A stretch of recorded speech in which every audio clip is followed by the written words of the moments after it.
Sound. This is take two because I forgot to turn one camera on. So there we go.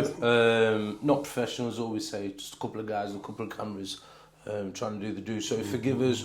We're both poorly. However, we've turned up because we need to make the magic happen and keep this show going. Not mentally poorly. Not mentally poorly. Yeah. Physically poorly. Physically poorly, not mentally poorly. Yeah, today. Yeah, like I say, you know what? Massive introduction to Leroy. We'll come on to something else right at the end. Another reason why Leroy's here today, so we'll save that to the end. However, in between now and then, as we do, and for those of you who've been flicking through and staying with us, well, actually, you can't because this will be the second or third. I've already recorded like 10, so forgive us. Leroy is a massive individual in recovery. Do you know what I mean? We feel really, really grateful to have him on board. We have a massive, how can I say it? A champion in recovery. Sorry, I don't mean to make your head. You know what I mean? Yeah. we do. I can handle it today. I can handle that stuff today. You know, we've got a champion in recovery, and like I say, this is what we're trying. You know what we're going to try and bring. We're going to try and bring, you know, some decent caliber individuals and somebody that carries themselves well. And you know, Leroy just ain't. You know, I don't just thank him in my life. I know what he's done for the fellowship and what he does for the Leicester community himself as well. In and outside of the rooms. So yeah, I'm not going to babble on, as I always say. So we'll cut straight to it. Leroy will introduce himself, share a little bit about what life was like before you got to recovery. Do you know what I mean? A little bit about your addiction and you know who is Leroy? Do you know what I mean? Where did you grow up? What happened to you? You know, what kind of made you get to the point of actually turning your life around? So, and then we'll take it from there, man. You know. And, you know, I think more importantly, the whole reason why we're doing this is carrying the message, right?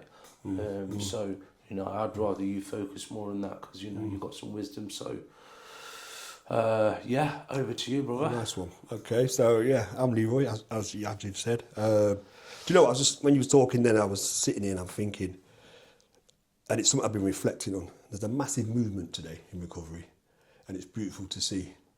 You know, because when I first came around, God, we're talking about 15 years ago, you know, especially in Leicester, you know, it wasn't that big. It was the start of something beautiful. You know, when I look at it today and where we're at today and the people that are about and in recovery, it's just, it blows my mind. It's beautiful to see. You know, it's a strong message of hope for those that are still struggling to kind of get this stuff. You know, and I've been a part of that movement for multiple years, and it's nice to kind of be involved and being able to carry a message of hope to them individuals that are out there still. Yeah, I've been around multiple years. You know, I work in the field, have done for multiple years. Not long, started a new job. You know, I'm a manager, you know, that blows my head off. It's just like, wow, Leroy's a manager. They've allowed me to kind of manage people. You know, I struggle to manage myself some days. But yeah, and these are the kind of gifts that this stuff has given me. Yeah, it's beautiful stuff. You know, I'm just going to look a bit about my, you know, as a child growing up, the environment and all that kind of stuff. You know, so my mum was a single parent with two boys. I was quite wild as a child. You know, what I know today is I'm diagnosed with ADHD. So I was bouncing off walls from a very young age. Okay. You know, and this is in the 70s. Nobody knew what it was. This kid's very naughty. Can't sit still, can't keep still, interrupts. And I kind of left school thinking I was stupid and not good enough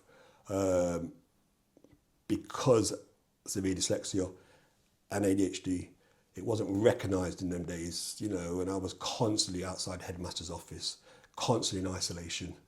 And it weren't for anything serious. I was never naughty, you know what I mean? I was just very hyper. But when it came to sports, you know, I excelled because I was able to kind of, get about and do what I was doing, burn my energies off. Whereas sat in a class academically, I really struggle. And that would be the times that I would get myself in trouble. I wouldn't say trouble, it was, you know, I'd be nattering to the pupil next to me, you know, I'd say silly things, you know, and I'd be sent out of class, then sent to the headmasters. and then put into isolation, you know, and that's how it was for me at school growing up, you know, and I left school at a very young age. I was expelled from school, 13, 14, and that's when I got caught up in kind of all crime, basically. And I don't want to say gangs, but today's people would say that was a gang. We used to call ourselves, we were a crew. Crew. Crew. We was a crew. We were just a bunch of guys, and what I realised today is we all had something in common, that we were all vulnerable.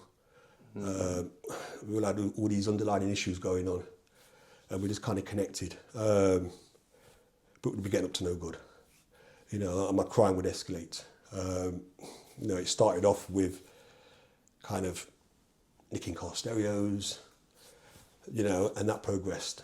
Over the years, it progressed to high level crime, you know.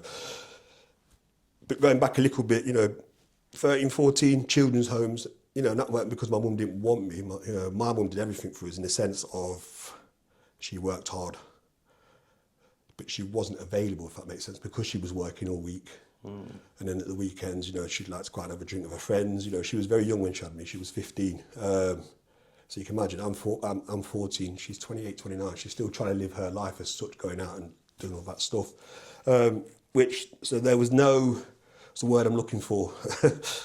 There was no one watching us, me and my brother, really. It's like we was left to our own devices, you know, and I love being outside, you know, and I love taking risks from a very young age. You know, like I said, I got involved in this crew, you know, we'd be uptown, you know, in the city centre, we'd be shoplifting. And we were shoplifting to get enough money for cannabis and some alcohol. So later on in the evening, we'd go around somebody's house, you know, and, you know, we'd just get smashed. I remember the bongs. We'd do the bongs, the bucket bongs, we'd do all sorts, and, you know, and pull whiteys and being sick and, you know, but it wouldn't stop us. We'd go back for more. At that moment in time then, I didn't realise I had a problem. Even though what I do, when I reflect back to my kind of early days and the substances that I used to take, I used to sniff deodorant, I started drinking, you know, and I started smoking lots of cannabis. I'd take it to another level. I was the one that would be pulling the whitey, you know, I was the one that had to be carried home, you know, I'd just take it. Whereas my friends wouldn't, I would. And then that kind of obviously progresses on, doesn't it? You know, the drugs. I'm not going to go into all the drug dialogue, no. But you know, I've done the majority of drugs out there, yeah. and I've done it to obliviation. But again, you know, I'd have this crew. You know, as I'm getting a bit older, I realised the power of selling drugs and what that gave me. Because I think when I hear people talk about they felt like they didn't fit in and needed to belong to something, and I didn't really feel that way. But at the same time, I must have done, because I was that guy that would put myself on you. I wouldn't give you the chance to kind of say, oh no, Leroy, I'm busy, I'm doing something. I'm on you, I'm hanging out with you as much as you might have want. And I put that down to my ADHD. I was very, very hyper. I was always on the go. You know, and like I said, just going back to the crime, you know, and like I said, it was escalating. So in and out of children's homes, and that was no fault of my mother's. You know, she would do everything to try and get me back home, but obviously it was the courts who would remand me to children's home. As a care of authority, I'd be remanded. Because I was like a walking path of destruction.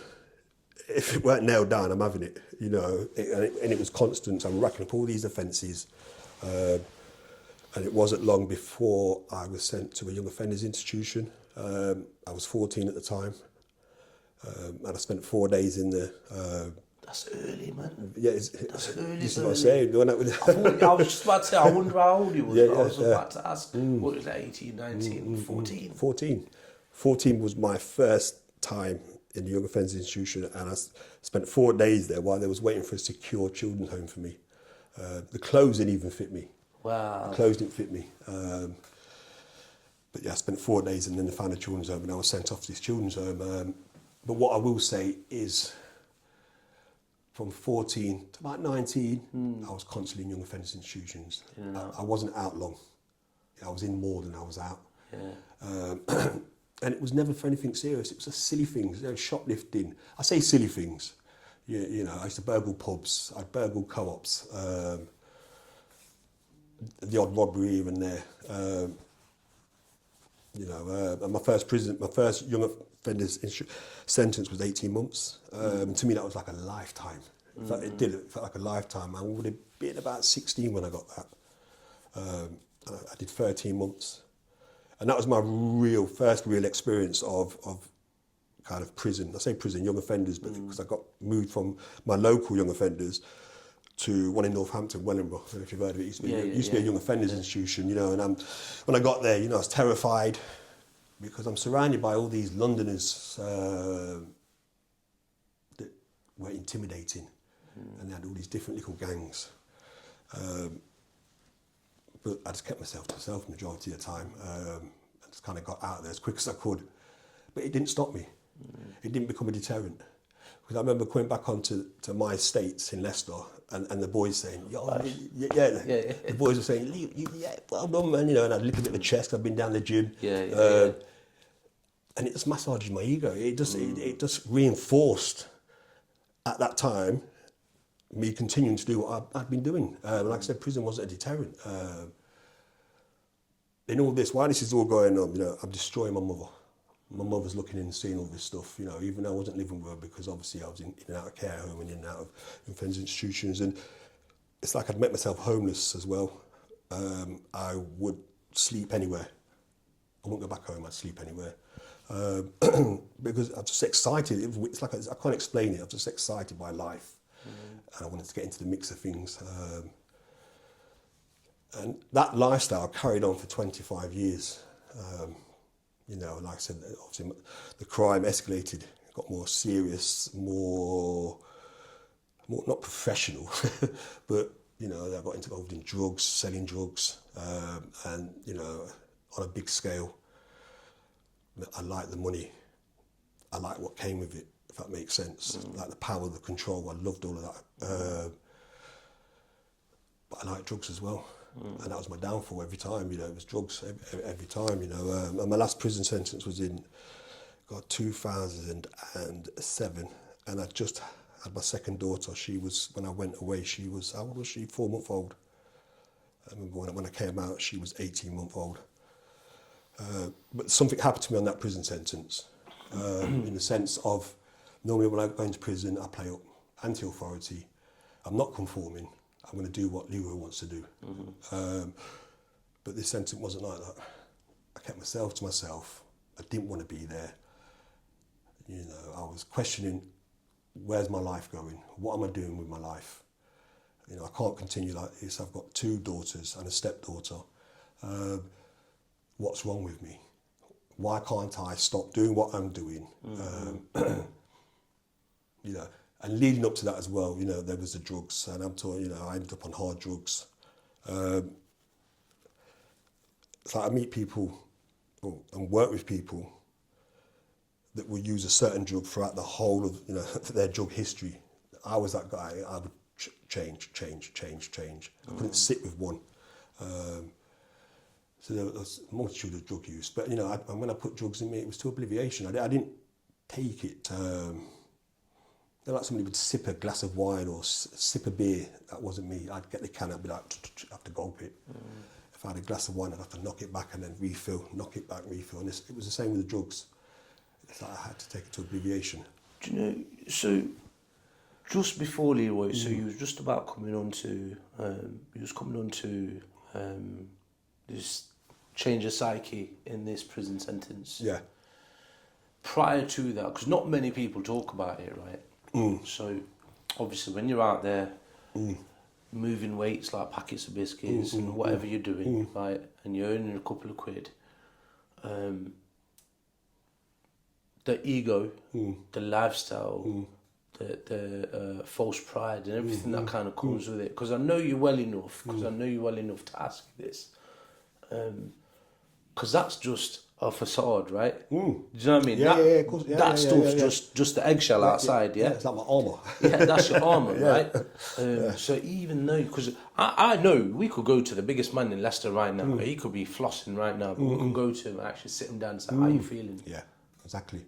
Yeah, Exactly. how you feeling, and that's what I was just gonna ask you, Leroy. So just going back before this prison sentence, before you had this kind of change of heart, because you're on autopilot.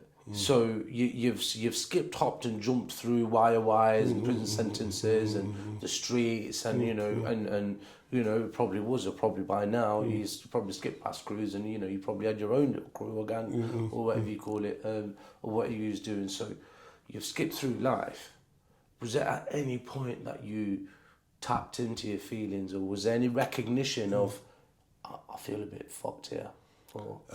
Yeah. When I can explain it.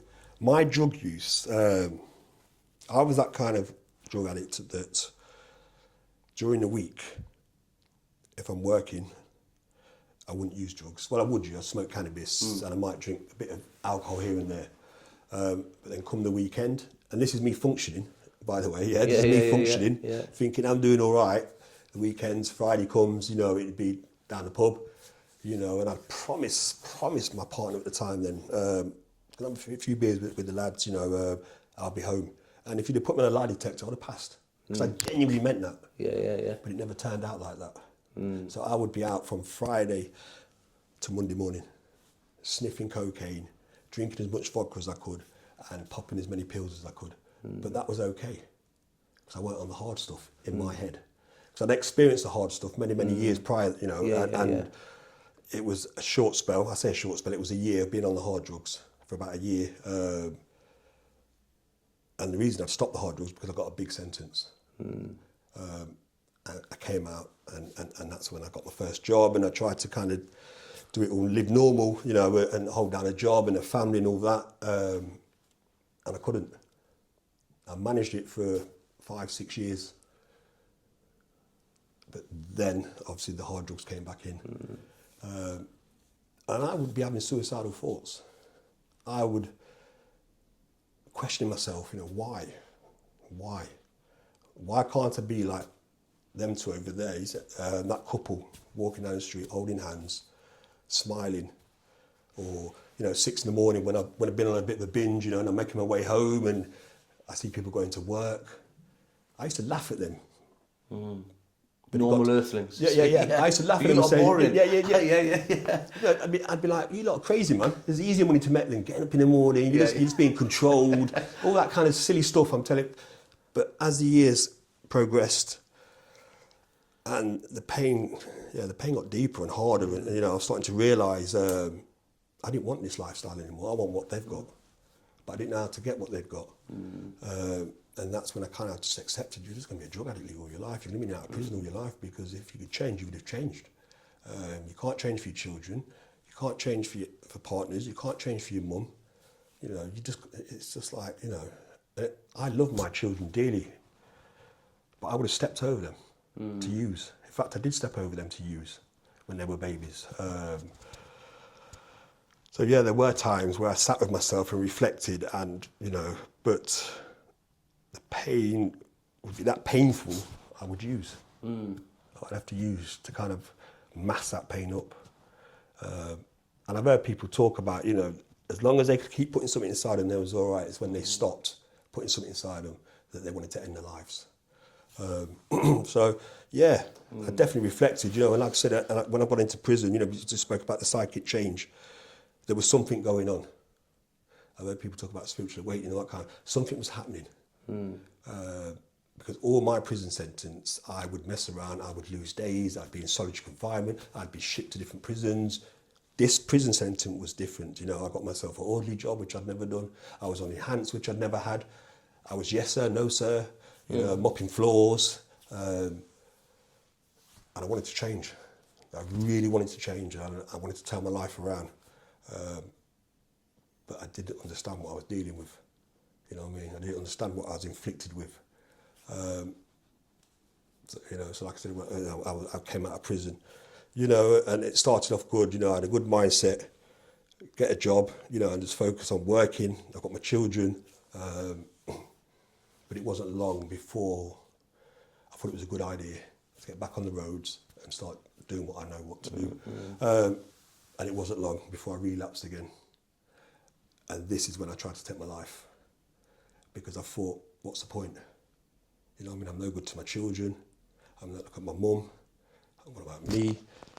I don't want to be in and out of prison the rest of my life. I don't want to be using drugs the rest of my life. And, you know, and I tried to end my life, you know, and it was my daughter, she's now 18. If it weren't for her, I wouldn't be sat here. And I think that's when I kind of reached out for the first time in all my life. I reached out for help. How old was you at this point? I would have been about 38. Okay. Yeah, 38 when I first reached out. I was quite fortunate really, because when I did reach out, it was to my probation officer, and I hate authority. I didn't want nothing from them, but I was desperate. I could see where my life was going again. I could see that I was slipping back, and I didn't have another prison sentence in me, if I'm honest with you. And the fact that I tried to take my life, you know, that said quite a lot. I must have been really desperate.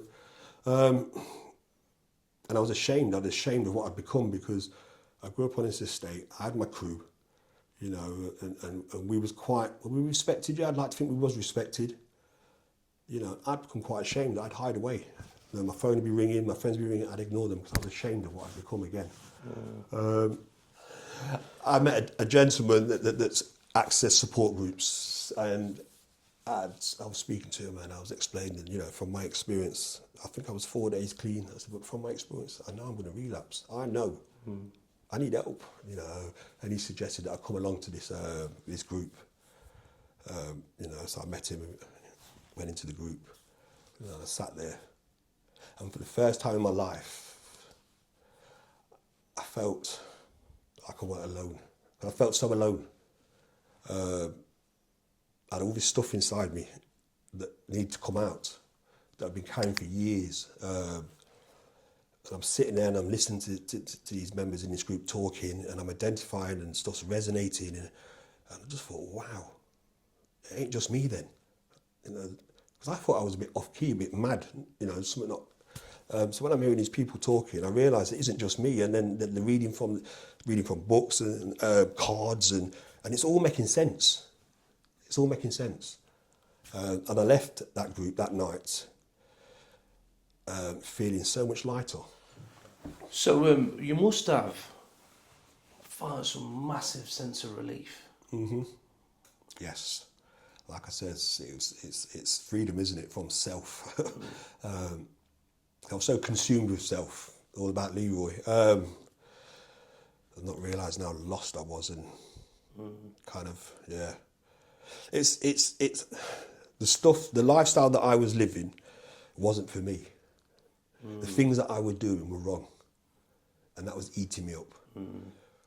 So I would use to escape them feelings, as well as other stuff that had gone over the years. And as a child, you know, I would put something in me to take me away from having to sit with that stuff and think about that stuff.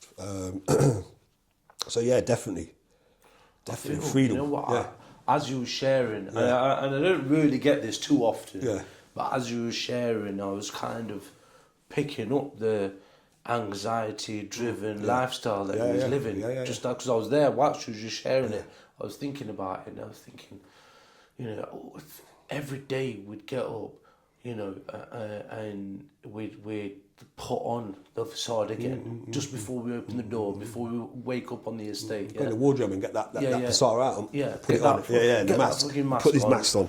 Do you know what I mean? And it's talking about someone else to it on another podcast, but kind of just like that facade that we carry, so hard, man. I found that hard. I found that stuff hard. I find it real hard to, you know, continue on for years and years and years, and you know, kind of like just carrying someone that effectively, now that I'm comfortable in saying that wasn't me. Yeah. It's weird, because sometimes I think, where's my Oscar? Yeah. You know what I mean? Where is my Oscar, man? Because for 25, 30 years, everybody believed that I was this person. I pulled it off. I was a great actor. I pulled it off. I kind of made this person, this wannabe gangster on the estate, and really I was just a scared individual, scared child. You know, but the way I'd mask it up was with violence. That's how I'd mask it. Violence was a mask for me, because I didn't want people to see who I truly was or what I was truly feeling, if that makes sense. It does, of course it does, of course it does. And I connect with the relief of dropping it. Because that's hard work carrying that. It's hard work. What people don't understand, you know what I mean? Carrying a persona out there when you're broken inside. You know what I mean? For yourself, you know, a little bit harder. You had so many more things going on. But carrying that and then coming to the rooms, you know, just talking, we'll swing it back round onto, you know, coming into the rooms and kind of finding your feet. I think it's really important to capture what you have anyway, what you share with us. So, you know, moving a little forward on from, you know, the relief, I found when I came, you know, to the rooms, I found I was, at that time, this time round, it was like 35 years old, sat in a rehab, given a piece of paper. So what's your favourite food, favourite TV show, favourite person in the world, what do you like, you know, what movies, and I can't remember something or the other, yeah. I broke down, Leroy, because I didn't know. I didn't know who I was. Do you know what I mean? Because I'd been, effectively, me using, I've been on standby, right? So I've been standby, watching the world, resenting them too, resenting them too, thinking, why you got a comfortable life? You know what I mean? Going on holiday again, are you? You know what I mean? But now it was sort of like learning myself again. So what was that like for you? Because obviously you're the lifestyle that you was living now to the lifestyle you're living now is completely different. It's still ongoing work. It's still ongoing work because them behaviours and them masks were ingrained, and I didn't know any different. So when I first come around, like yourself, I remember someone said to me, "What's your aspirations, Leroy?" I went, "What? Your aspirations?" I was like, "What do you mean aspirations? What's your goals?" I didn't have any. No. I didn't have any goals or aspirations in life. And I always remember when I was a kid at school, I did.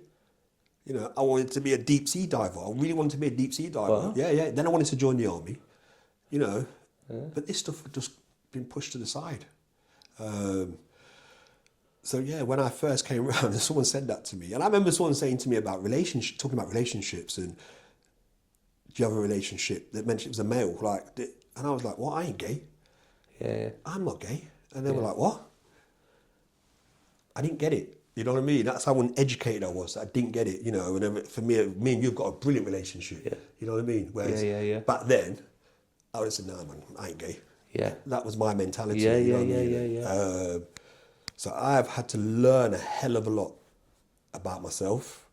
And I know early days, I think the first 6 months, a year was great. You know what I mean? It was like, yes. Honeymoon period. All that. And then life kicks it bang. And I didn't know who I was. And I felt like raw, vulnerable. I was scared. It got to the point where I was scared to act in a certain way. I was always very, very conscious of myself, if that makes sense, because I knew where I came from and I knew the behaviours that I carried were ingrained. You know, the slightest thing, if it upset me, I would be, ah. You know what I mean? So I'm having to try and manage that. You know, and I remember people saying that I could be quite intimidating. So that was going on for me as well. And I didn't want to be intimidating. It's the worst thing I want to be is intimidating people. So I'm aware of that. So I was just lost when I first came around. I was just lost, but it was always told to stick with what you're doing. Hang out with the winners, you know, and you'll be okay. And that's all I've done. Because funny thing is, you know what you talk about intimidating. So obviously the work that we do, we delve a little bit deeper, shortcomings, defects, etc. Let's have a look at some of the dark corners of yourself.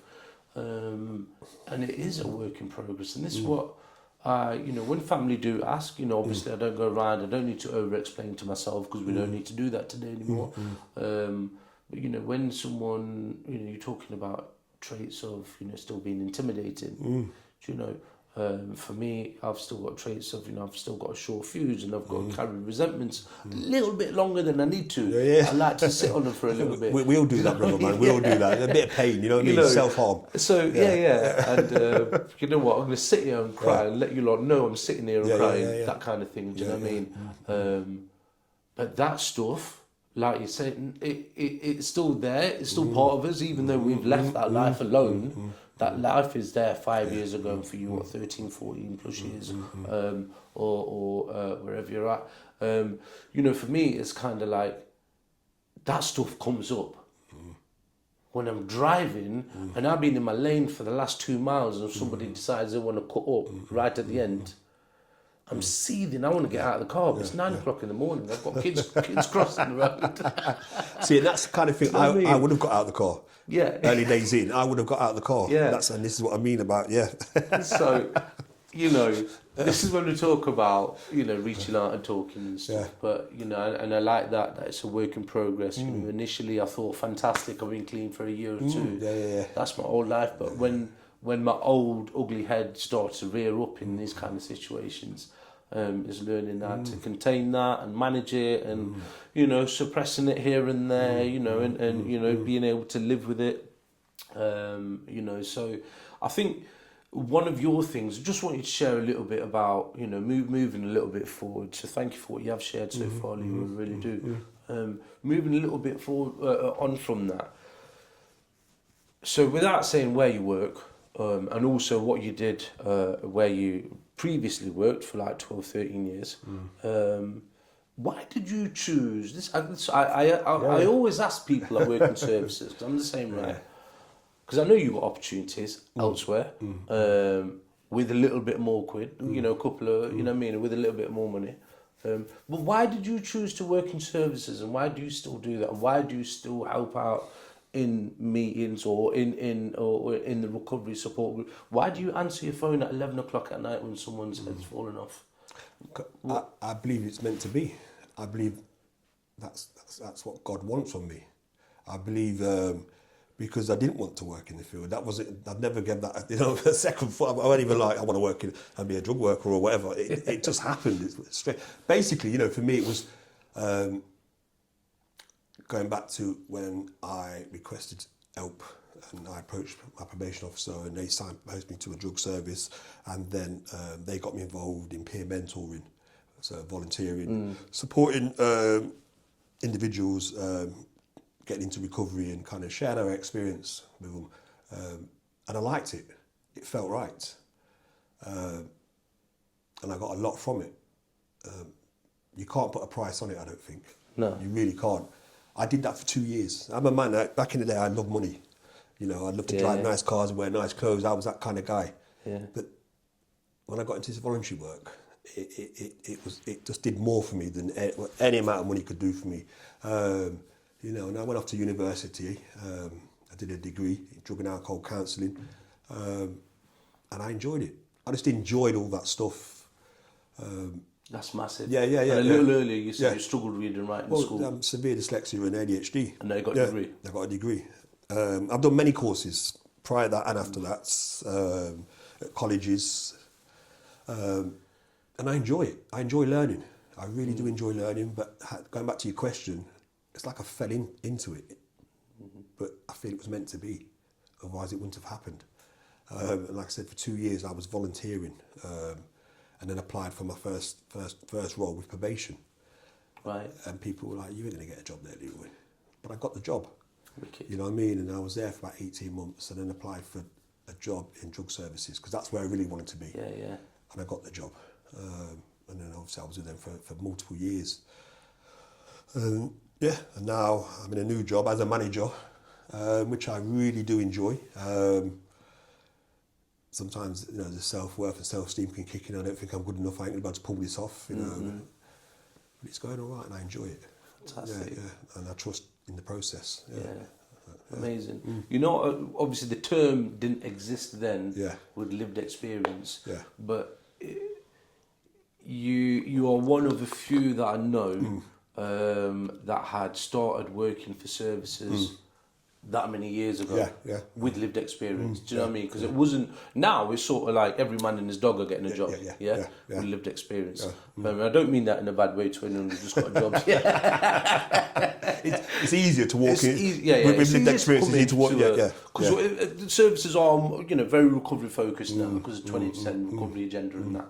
But prior to that, do you know what I mean? You fixed up, dusted yourself off and say, you know what, I want to give back in this format. And you know what, I know you, I've seen you, you know, not just in where we meet for support, you know, but in services as well. We work together, and that's when I see you working, when you're still 13 years later working in services, your enthusiasm hasn't kind of rubbed off. It hasn't gone down. I see you bright-eyed, bushy-tailed every morning coming in and challenging us as well as staff members. You know what I mean? I'm like, Leroy's there, go. Yes, quick, yeah. I think for me, it's not like a job.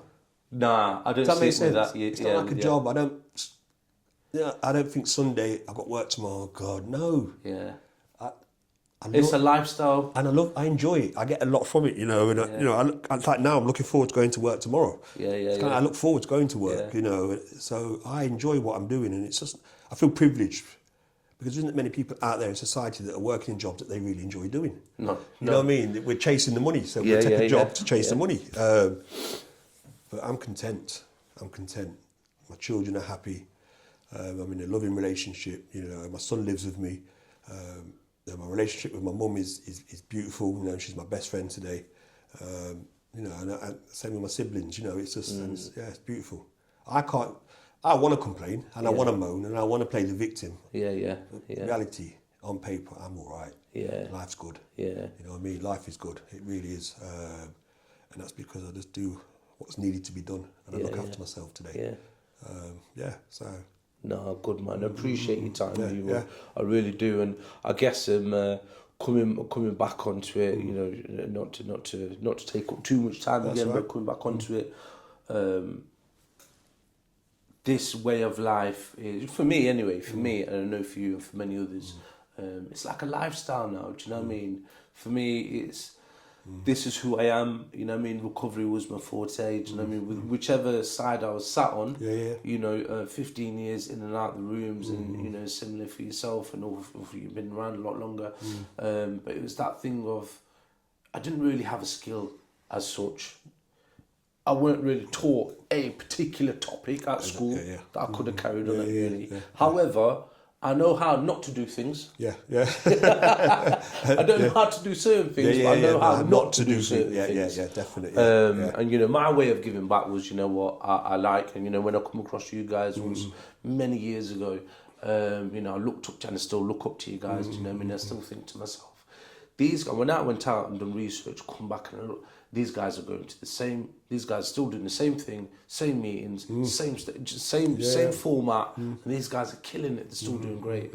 So you know, it's good to really good to see you guys still doing it, and you know, thank you for allowing me to be part of the process. Do you know what I mean? And now that's what I aspire. You know what? Without again, you sat right in front of me. I aspire to, you know, in 10, 15 years to still be consistent and still have that enthusiasm and still never get bored of answering your phone to someone in need at 11 o'clock at night. Sometimes I don't want to. You know, Sometimes I'm like, oh God. But, you know, that's just me kind of, I don't know, being me, selfish. I have to remember when I first came around, somebody was answering that phone for me.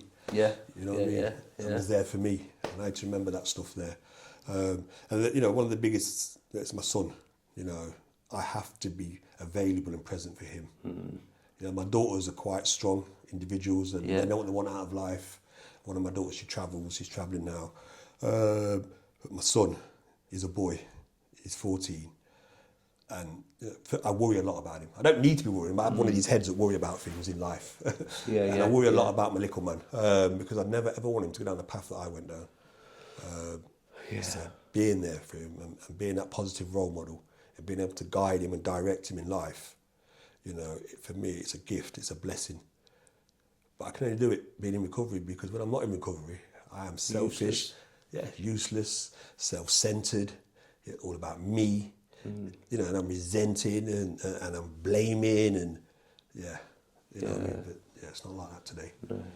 And you know, for those that are watching, you know, we do refer to things like this as gifts. You know, because this is something that we once turned a blind eye to. Like you say, you used to step over your kids. You don't need to do that today. No, it's not today. It's like my week. Then my weekend, just finish on this. My weekend has been all about football, you know, and it's like yesterday morning I have to get up in the morning, 8 o'clock, take my stepson to football training. Then I take my lad football training, and then today they play their matches.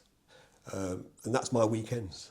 And it's just nice to be available for them, because I used to play football, high-level football growing up, and I had nobody on the sidelines. I had nobody taking me there, you know what I mean? So, yeah, and people will be thinking, and it is a minor, but to me it's not. It's big, it's massive, because on a Saturday morning, 15 years ago, I'd have been in a crack house, or in some pub, or hanging, or in prison.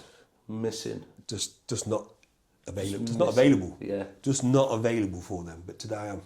And it's nice. And when they ring, I can answer straight away. I'm not, oh shit. I'll ring about later. And not even ring. You know what I mean? Yeah. So yeah, it's just nice. Beautiful. It's the simplest things for me. It really is. It's just the smallest, simplest things. So yeah, I'm a grateful recovering. Well, I'd say addict. Of course we can. Yeah. Yes, of course we can. So yeah, life's good. Life's good. It really is good. So, yeah. No, good man. Appreciate you. Appreciate you, Leroy. Really, really do. And you know what? If you enjoyed what Leroy's had to share, don't worry. This ain't going to be the last that you've seen of Leroy. So partly what we was going to share was this kind of little venture that we're doing. Leroy's jumping on board, so Leroy is going to be our second host. Is that the right way to say it? Our second host. Leroy is going to be our second host. Second host. So Leroy is going to be doing a week a month, or 2 weeks a month, or wherever that falls in place, or whatever suits you. And the idea is eventually we're going to have 3-4 different hosts. We're going to have different environments, different people. We're going out to different detox centres, rehabs, and we will be talking a lot of our group that we're going to be talking about substance use, alcohol, and it's not going to be limited to that. We've got a lot of different people from different walks of life. If you're a professional that wants to reach out and you got something to share, reach out to us. We would love to hear what you do, how you do it. So we've got a police and crime commissioner lined up. We've got people from mental health services lined up. And different treatment centres around the Midlands that we will connect to, and in this recovery per se. So it doesn't matter what form of recovery. But the reason why Leroy is going to be coming on, Leroy will share a little bit about what he's going to be doing. And we've got some exciting stuff coming. So I like to think so. Yeah, it's got similar stuff to yourself, really. Interviews, kind of with a bit of fun factor to it. Bit creative, recovery bingo, spin the wheel, and I'm hoping to get a few of us in having discussions around certain topics. We just want to get it out there, recovery. We get it out there to that still suffering addict that's out there, and just pump some hope. And kind of work around that stigma, you know what I mean? Because people will come into recovery and then hide, or people won't open up and talk about stuff because they're ashamed. And for me, like my journey was that, I kept a lot to myself. So that's why, for me, this stuff's paramount, that we can get it out there. So get subscribing now, please. Yes. And let's get this out there. Do that, please do. Yes, you're right, Leroy. And let's smash the stigma around once a crackhead, always a crackhead. Because it's a lie. It's a lie. Yeah. So yeah. No, fantastic. No worries. Appreciate you, really do. Yeah. And I look forward to. Do you know what I mean? I look forward to this stuff. Yeah. This is exciting. It really is. Do you know what I mean? A new. This has been in the pipeline for a long, long time. It was an idea planted in my head about 5 years ago in rehab, and the time before that. And here we are. So it's amazing. A gift. This is a gift. So like Leroy said, you know what? Hit the magic buttons, share it with your friends and family. If you know there's someone out there in need, just forward a video on. That's the purpose of this is, we're not going to be Joe Rogan podcasters. We're not going to, we're not hitting this sort of sponsorships. This is nothing. This is just a couple of guys with a couple of cameras with spare time on a Sunday to come and put some stuff together, hopefully to carry the message. So give the page a follow, send it out to a friend, send it out to a family member, and stick around. Follow the other socials. We are going to stay with the name still standing.